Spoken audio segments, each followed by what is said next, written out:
Josep, muchas gracias por estar aquí hoy, no solamente hoy en el culto, sino también en el día a día, también en la enseñanza. Gracias y bienvenido a esta comunidad. Gracias, Julio. Hola, buenos días a todos. Qué guay, qué emoción tenía yo ahora mismo mientras cantabais.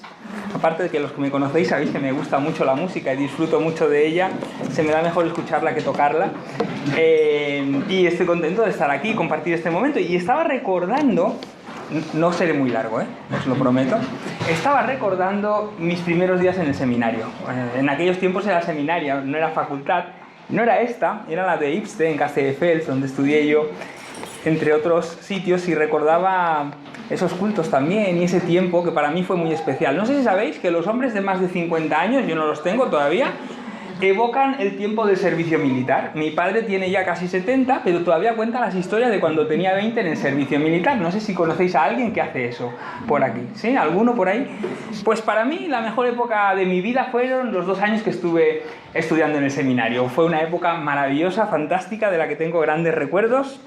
Y cuando llegué más tarde que otras personas que llegaban cuando salían del instituto a lo mejor, y yo llegué ya con 26 años, así, aunque sabía hacía mucho tiempo que tenía el llamado del Señor para servirle, pero por ahí la ocasión se dio, como a los 26 años, estuve 2 años estudiando, y luego pues decidí que tenía que casarme con mi mujer, que era mi novia entonces, y entonces pues ya por ahí pues tuve que cambiar, pasé a la facultad católica donde también estudié, y bueno, y os cuento todo este rollo, aparte para deciros que me ha emocionado estar aquí, también para explicaros algo que me sucedió. Yo volví a mi trabajo donde había trabajado 6 años antes de estar estudiando en la facultad o en el seminario, y volví a aquel trabajo. En esa época el jefe que yo había tenido, que era un chico de la iglesia, me dijo: oye, tengo otra vez un sitio, vuelve con nosotros si quieres y tal. Así que me reenganché de nuevo para esas cosas que hacen los que se quieren casar: ahorrar, pagarse el piso,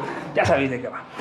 Así que cuando ya estaba allí reenganchado, un día muy especial, me puedo acordar porque era muy especial, venía mi novia de Austria, porque Ana María vivía en Austria, y entonces ese sábado que yo tenía que ir a buscarla al aeropuerto, que yo me había propuesto pedirle matrimonio ese sábado mismo, así que había preparado todas las cosas.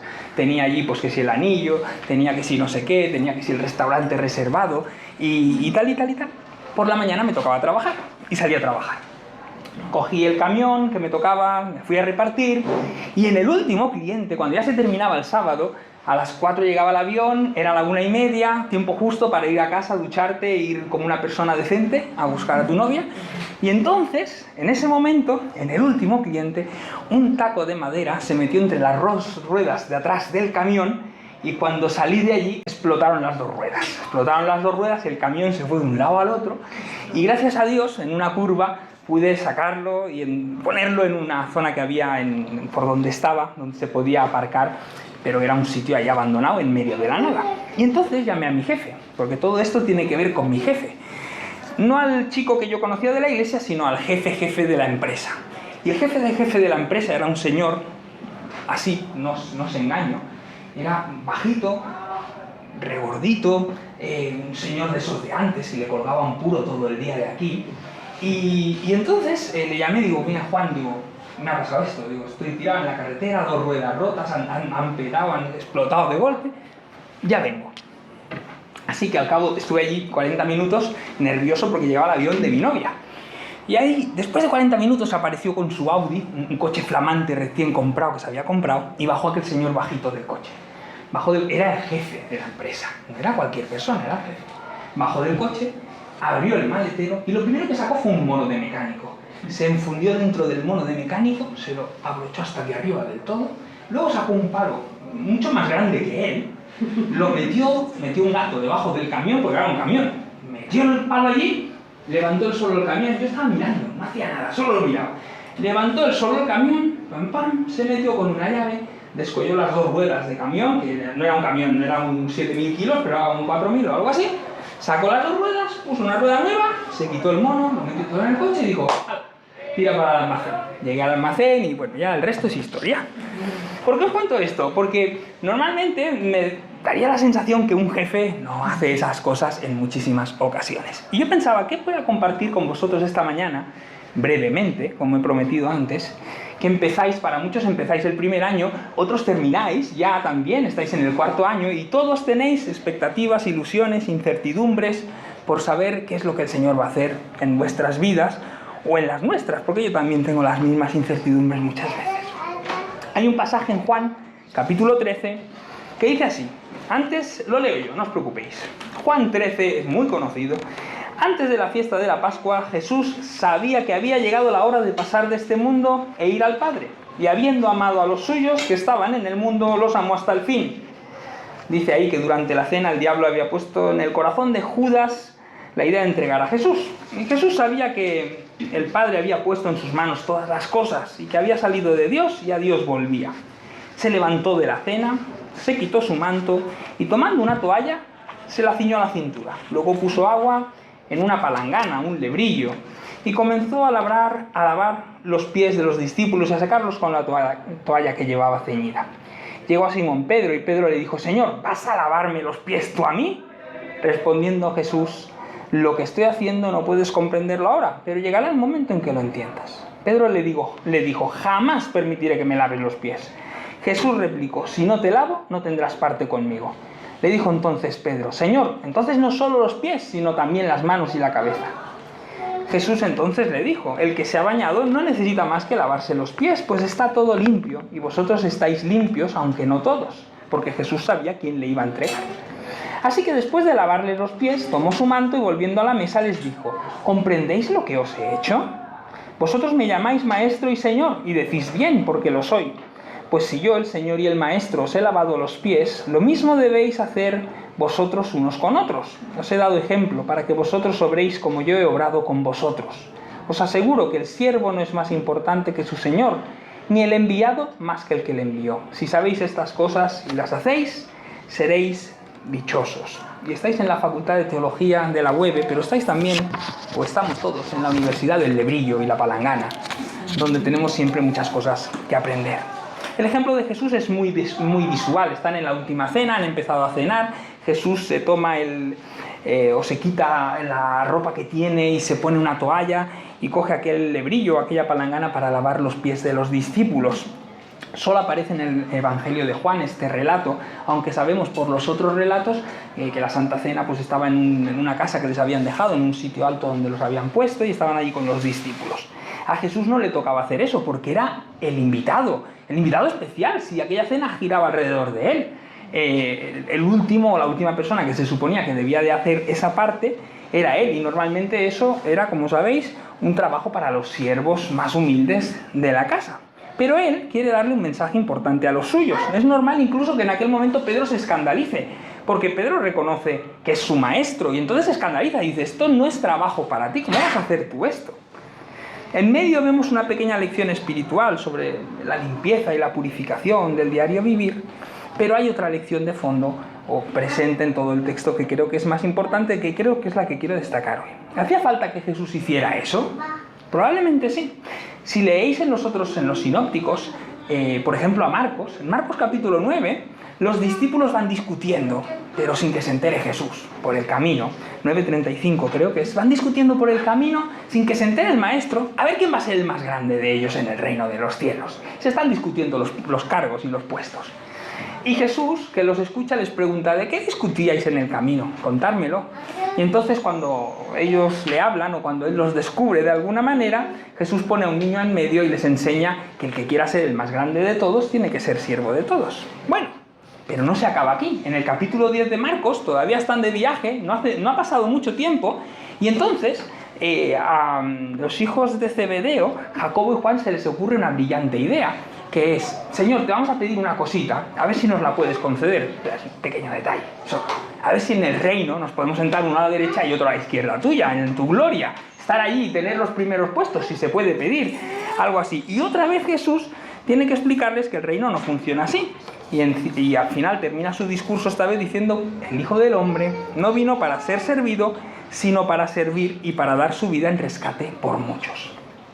Siempre es oportuno destacar nuestra llamada al servicio, la de cada uno de nosotros como creyentes de la Iglesia y la de todos los creyentes de la Iglesia, pero especialmente la de aquellos que nos preparamos para servir al Señor, allí donde Él nos llame en la iglesia como pastores, pastoras, ministros, siervos, líderes de alabanza o cualquier otro llamado que podamos encontrar. ¿Sabéis? En nuestro contexto se mueve mucho hoy por las apariencias, por la opulencia, por la posición y especialmente también por el dinero. Y nos fijamos muchísimo y todo eso de alguna manera nos impacta. Cosa que también aparece en el contexto de la vida de Jesús y en estos relatos, por ejemplo. Si os fijáis un poquito en lo que hay en los medios, no me molesta el niño, ¿eh? Si os fijáis un poquito, es que tengo dos, o sea que estoy acostumbrado a trabajar y hacer videollamadas escuchando a los dos personajes de mi casa diciendo papá, ¿juegas con nosotros a esto o a lo otro? Si os fijáis, hoy nadie quiere ser siervo de nada, por favor, es como casi como un insulto. Todos queremos ser jefes, líderes, emprendedores, gente influencers también, o youtubers, o algo que realmente diga, wow, aquí estoy yo, mira quién soy, mira lo que he hecho con mi vida, ¿no? Lo cual es muy guay, hacer cosas grandes con nuestras vidas, pero a nadie se le pasa por la cabeza siervo, es como una palabra que, no sé, suena muy rara. De hecho, cuando se la dicto al ordenador, me pone ciervo siempre, porque incluso el ordenador no quiere entenderla. Y pocos descubren en nuestros ambientes seculares que el mejor liderazgo que existe es el servicio. Decía o leía a Alex Rovira, que es un coach, psicólogo catalán. Él escribía en Facebook estos días una frase de un autor que se llama Robin Benincasa. Tú no inspiras a tus equipos mostrándole lo grandioso que eres, tú los inspiras mostrándole lo grandiosos que son ellos.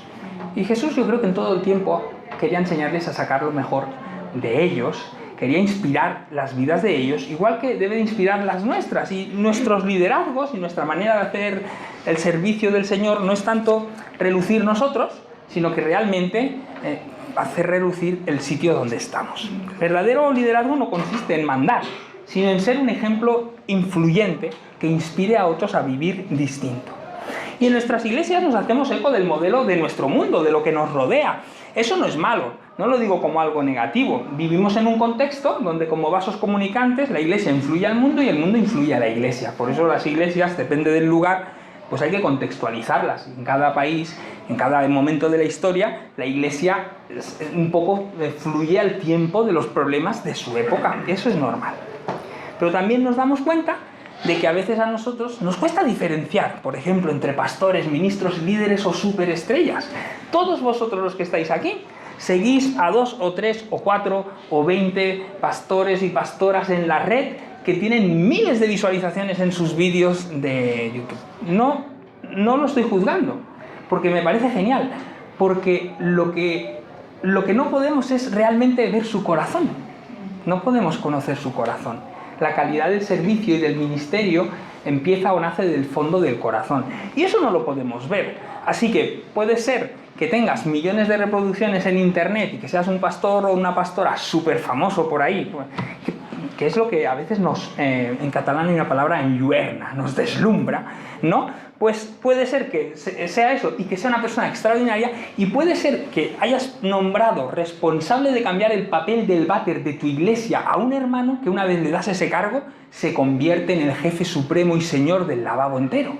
O sea, eso puede pasar también. O sea, porque la calidad de la manera como servimos nace del fondo de nuestro corazón. Por ejemplo, estos días en el centenario, no sé si tuvisteis ocasión, pero hablé con el presidente de la Alianza Bautista, Tomás Maki, porque unos muy amigos suyos vienen a nuestra iglesia y entonces me lo presentaron, estuvimos conversando un poco y me pareció una persona de una extraordinaria humildad y cercanía, a pesar de que de primera suena como si todo el cargo que tiene suena como qué cargo que tiene este hombre, pero luego la persona realmente era una persona muy humana, muy cercana y muy accesible, disponible al servicio. Creo que me entendéis, ¿no? O sea, creo que me hago explicar, que lo importante realmente sale de dentro, como somos, pero estamos llamados a ser siervos, no a convertirnos en esa persona que, no a alimentarnos a nosotros mismos y decir, mira qué guay que soy, mira qué bien que lo hago, mira qué maravilloso. y tal. Pero todos tenemos, si somos sinceros con nosotros mismos, la tentación constante de caer en eso, como los discípulos. Si los discípulos de Jesús les pasó 2 veces en 2 capítulos seguidos, ¿cómo no nos va a pasar a nosotros también de vez en cuando? ¿Por qué? Porque al final el que está sirviendo, y especialmente si el Señor os llama a posiciones que son relevantes o que son públicas, como el pastorado, como el llevar el grupo de alabanza, como estar delante en los sitios o ser profesor o cualquier cosa así, el estar delante ya tiene de por sí una inclinación o una tentación a que a veces se nos suba un poquito a la cabeza sin querer. Le puede pasar a cualquiera porque le pasó a los discípulos también. Nosotros tenemos a veces también esa tentación. La tentación del poder es constante, la de los rangos, los cargos, la de pensar en lo oculto, quién va a ser el mayor. A ver si yo sea un poquito más grande que David en el reino de los cielos. A lo mejor, ya lo veremos, está por definir todavía. Y eso a veces ahí anida dentro de nuestros corazones y a veces nos puede hacer daño. A veces lo intentamos combatir con la falsa modestia. ¿Sabéis estos hermanos que van? En mi iglesia tengo algunos que todo el día, ay Señor, qué pecadores somos, qué malos que somos, pero somos unos desgraciados. Pero suerte que el Señor nos ama un montón, porque si no fuera, tampoco es eso. Porque tampoco hay que ser... O sea, el Señor te da unos dones y no te da otros. Yo he disfrutado con los chicos que tocaban en la alabanza y yo sé que toco la batería justito, David toca mucho mejor que yo, y que el piano y la guitarra se me resisten. Y no tengo esos dones, pero el Señor me ha dado otros y estoy feliz con los que el Señor me ha dado. Tampoco hay que ir andando, explicando o dando una falsa de modestia, ay no, pero no, pero no. No, simplemente hay que ser normales.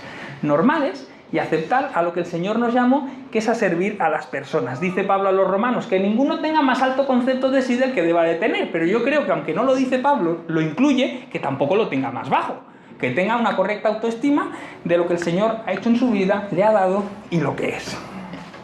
Pensar que somos siervos del Señor tampoco debe de ser la excusa perfecta para denigrar a los que sirven y denigrar a nadie en el servicio. Y seguramente, ahora que celebrábamos 100 años, ¿cuántos pastores y pastoras a lo largo de la historia han sido muy maltratados en nuestras iglesias? Han recibido sueldos muy bajos, los han tratado con condiciones muy precarias, ¿eh? Podríamos hacer un registro y nuestros más mayores sabrían explicarnos. Y eso es porque a veces han dicho, no, es que están sirviendo al Señor, y hay que los siervos del Señor viven por la fe. Pues tampoco es eso. Hay que encontrar el equilibrio perfecto. Pero lo que es cierto es que el Señor nos ha llamado a ser siervos y siervas. Hay que evitar endiosarse, pero tampoco humillarse. Hay que encontrar el equilibrio que Dios quiere para cada uno de nosotros. Y creo que el equilibrio está en una frase que hay al principio, con la que voy a terminar prácticamente. Estamos llamados a Jesús, a servir. Dice el capítulo 3 del primer verso: antes de la fiesta de la Pascua, Jesús sabía que había llegado la hora de pasar de este mundo e ir al Padre. Y habiendo amado a los suyos que estaban en el mundo, los amó hasta el fin. Y es que la razón fundamental de nuestra capacidad de servicio está fundada en el amor. Lo de los pies de Jesús es casi anecdótico, es lo de menos. Unas horas después se iba a entregar a la cruz y se iba a morir por aquellos a los que llamó sus amigos, porque su compromiso de amor era tan intenso que había decidido morir por los suyos. Y no se trata de que rellenemos lebrillos y lavar los pies de nadie, que a veces en algunas celebraciones se hace, pero no se trata de eso. Se trata de que aprendamos a servir a aquellos a los que amamos, porque Jesús decidió servir a los suyos. Que aprendamos a servir a aquellos a los que amamos y que aprendamos a amar a aquellos a los que servimos. Y si somos capaces de hacer esto, entonces creo que nos irá bien. Si nosotros hacemos de esos que nos rodean los nuestros, como Jesús hizo de aquellos que lo rodeaban, los suyos, entonces probablemente nos irá bien en el ministerio allí donde estemos. Vamos a ir ya al ministerio estos días, os enviarán a iglesias, estaréis haciendo servicio cristiano o en las vuestras o en otras iglesias, y pensaremos y iremos con la intención, o los que estamos ya sirviendo en algún lugar, de hacerlo todo para la gloria del Señor, pero que no se nos olvide también que lo hacemos porque amamos a la gente del Señor. Bienvenidos a la Universidad del Letillo. Que el Señor os bendiga mucho.